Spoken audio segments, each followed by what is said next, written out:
tal amigos, amigas de Otra Mirada? Bienvenidos a una nueva edición de Mesa Política. Esta semana vamos a cambiar un poco el rubro de la temática, porque ha ocurrido a nivel deportivo un hecho histórico. 44 años después, la selección peruana de fútbol clasificó a una final de Copa América.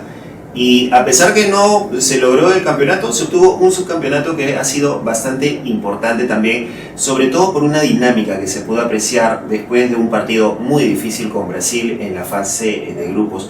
Y tuvo que ver con el tema que mucho se ha hablado, sobre la recuperación de los jugadores, la recuperación anímica de los jugadores y la capacidad de poder engancharse nuevamente con el fútbol y estar nuevamente en la competencia.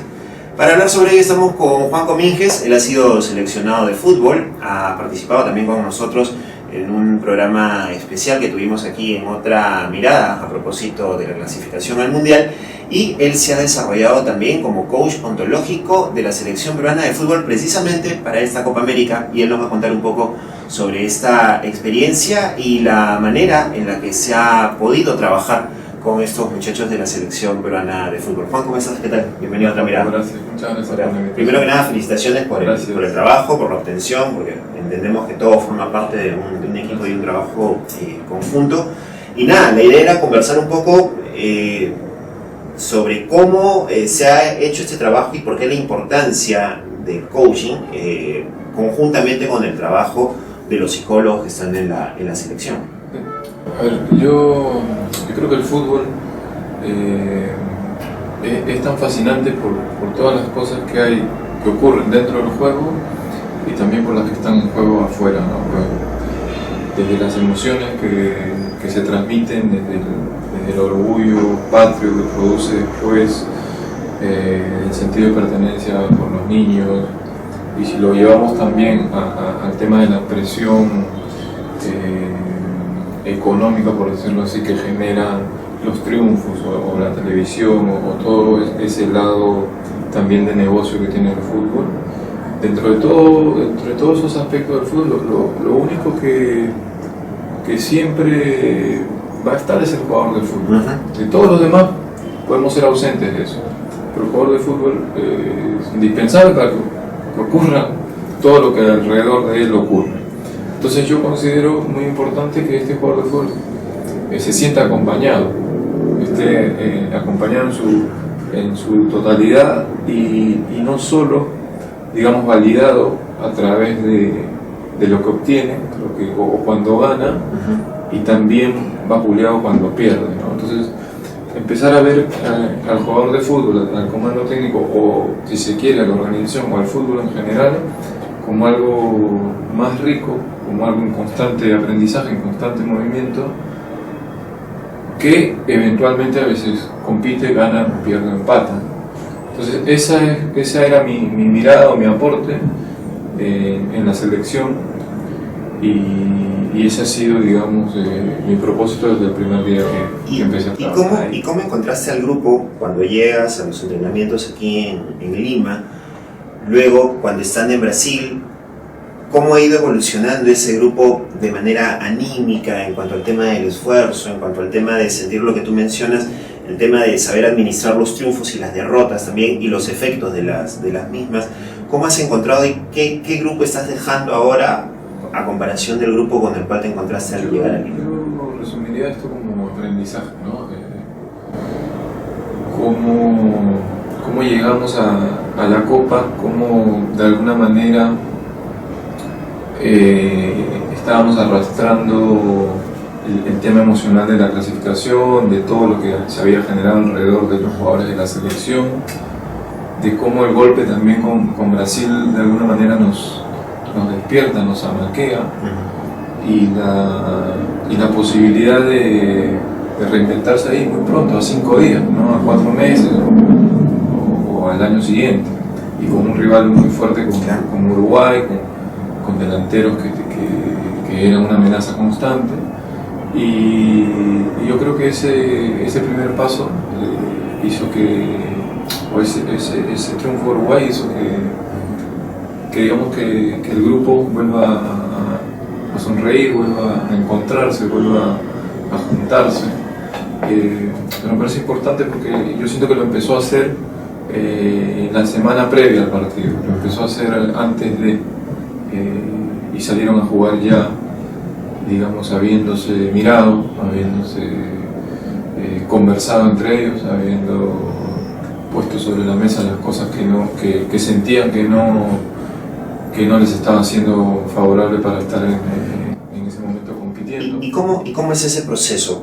Obviamente, sin entrar en detalles de lo que se conversaba, pero ¿cómo es ese proceso? ¿Cómo entras a tallar tú dentro de ese proceso? Porque yo pienso en el 5-0 después de lo de Brasil, y en la primera persona en la que pienso es en Galese, ¿no? Después del error del segundo gol y todo el bajón que se vino, yo me pregunto y digo, ¿cómo se trabaja eso? ¿Se trabaja con él individualmente? ¿Entran todos a sentarse en conjunto? ¿Cómo entras tú dentro de ese conjunto? Que se está trabajando siempre, Paco, o sea, desde el primer día,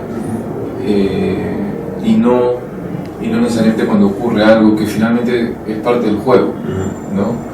De repente para el espectador termina siendo algo como que mucho más grave, pero el jugador de fútbol tiene muy a la mano la respuesta y la posibilidad de generar una acción nueva muy pronto. De hecho, Pedro después tuvo unas actuaciones brillantes una semana después, es decir, la capacidad de recuperarse. Incluso en el mismo partido contra Brasil, ¿no? Cuando le tapa el penal. Entonces es como quitarle un poco de drama a las cosas, ¿no? La falla humana aparece siempre en un deporte, que te supere futbolísticamente también, pero habían siempre, digo, ¿no? En esta selección, ¿no? En un conglomerado social siempre la oportunidad de conversar, de ponerse de acuerdo, creo que genera un colectivo más fuerte. ¿Cómo actúan los referentes dentro de este grupo? Te lo digo porque se me viene a la mente una imagen del último partido después de la final, este acercamiento de Yoshimar Yotun hacia Abraham y levantándole la cabeza como diciéndole, no tienes por qué estar bajoneado, ¿no? Hemos logrado algo finalmente. ¿Cómo actúan los referentes dentro de este grupo? O sea, yo creo que cuando se generan puentes de conversación, cuando se genera el espacio para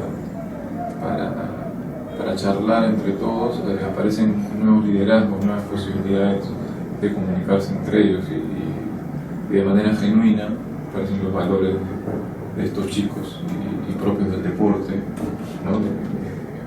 Del orgullo y pues son los que se ven reflejados, lo que vemos todos, ¿no?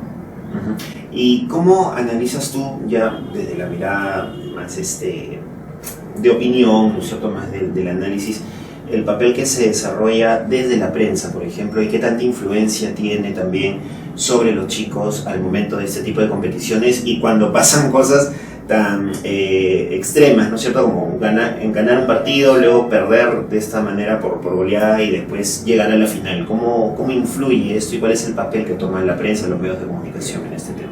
Para mí sería muy positivo que se pueda integrar los mensajes de la prensa con lo que realmente ocurre, con lo que realmente pasa, con lo que realmente funciona en la selección y con lo bien que haría que los mensajes sean positivos, porque estos mensajes finalmente llegan a toda la sociedad, a todos los niños.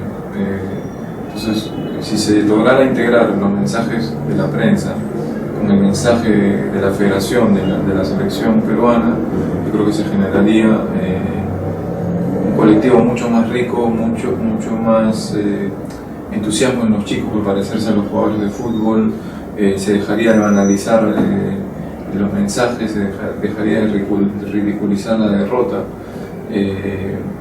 Entonces parece que ese es un gran reto también, ¿no? Que la prensa también empiece a integrarse a este círculo virtuoso que ha empezado a entrar la selección, que es volver a estar en los más altos niveles de competencia. Ahora, el reto más cercano que tenemos es el de los Juegos Panamericanos, que también a nivel de fútbol hay una participación de una selección totalmente distinta, que no es esta selección de mayores, que es otro tipo de personas, otra selección que está participando ahí. ¿Cómo hacer para transmitir lo que se ha logrado aquí, llevarlo hasta este grupo y también continuar después con los trabajos en divisiones menores y que de alguna forma estemos hablando de un verdadero resurgimiento del fútbol peruano? Se me ocurre como generar nuevas prácticas, ¿no? Empezar a normalizar los espacios donde el jugador se sienta parte de lo que construye, ¿no? Donde empiece el jugador del fútbol peruano a tener una conciencia de lo que significa él dentro de la cancha, de lo que significa para afuera también, de lo que puede generar socialmente, y que sea él el que finalmente decida, que sea él el que finalmente aparezca, que sea él el que finalmente construya, se construye como jugador de fútbol y construya también a la vez un colectivo diverso, un equipo de fútbol potente, fuerte, complejo, difícil de derrotar. Me parece que por ahí aseguraría, en todo caso, la continuidad de un trabajo, de un proceso, y que finalmente circunstancialmente gane o pierda, ¿no? Pero me parece que constituyendo nuevas prácticas, normalizándolas, podría generar. ¿Y se puede trasladar a las otras disciplinas deportivas, teniendo en cuenta, insisto, vamos a estar en un escenario donde vamos a estar enfocados a nivel mundial, con el tema de los panamericanos, va a haber otro tipo de miradas también hacia otro tipo de deportes? ¿Existe la posibilidad de esto trasladarlo a otras disciplinas? Creo que sí, también es otro gran reto, ¿no? Porque da la sensación que el fútbol empieza a emerger de una manera solitaria, teniendo en cuenta que el fútbol sí cuenta con un apoyo privado que genera muchas más posibilidades, a diferencia de otros deportes o otros deportistas, pero también es un reto empezar a integrar, digamos, todos los deportes que se podrían hacer en Perú, y a todos los deportistas y chicos y chicas que podrían ser parte también de todo lo que genera finalmente hacer deporte, ¿no? Y de todo el orgullo que a través del deporte estamos como que volviendo a sentir, ¿no? Bien, Juan, muchas gracias por conversar con nosotros, gracias por la deferencia y nuevamente las felicitaciones del caso por el trabajo realizado, y nada, esperemos que sea pues a mediano y largo plazo también. Muchísimas gracias. Bien, vale. Juan Comínguez estuvo con nosotros hablando sobre fútbol y sobre la importancia de este trabajo que se ha hecho frente a la Copa América y lo que se viene también para las próximas semanas y los próximos meses en nuestro país en materia deportiva. Pueden encontrar estas y otras entrevistas en nuestra página web www.otramirada.pe, y también nos encuentran en redes sociales como Otra Mirada.